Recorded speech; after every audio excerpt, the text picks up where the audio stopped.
in a lot of ways it hasn't. I mean, the letter talks about 1.7 million Palestinians in al-Mawassi who you say are at risk of lethal contagion. That has been a situation that has just been building up. I mean, it hasn't just happened overnight.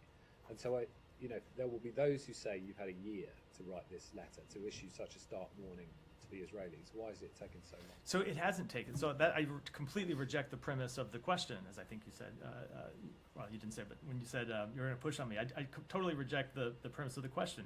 We have intervened on numerous occasions. It's the point I made to Humaira's question.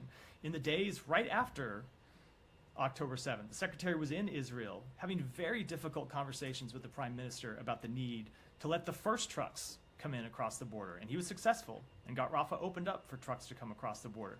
We then had very difficult conversations with Israel about the need to open Kerem Shalom. And those conversations included the President, the Secretary, the National Security Advisor, others across our government. And we saw Kerem Shalom open. We saw over the course of months repeated examples of the U.S., not any other country, but the United States intervening and getting results. Now what we have seen is a significant degradation in the amount of humanitarian assistance that's coming in. As I said in response to one of the other questions, shouldn't assume that the letter is our first intervention with the government of Israel about the situation just over the past few months. We have been making it clear to them that we needed to see results, and we haven't seen the results. And that's why we sent the letter that we sent on Sunday. Yeah, Alex, I'll come to you. Yes, we should. Sure.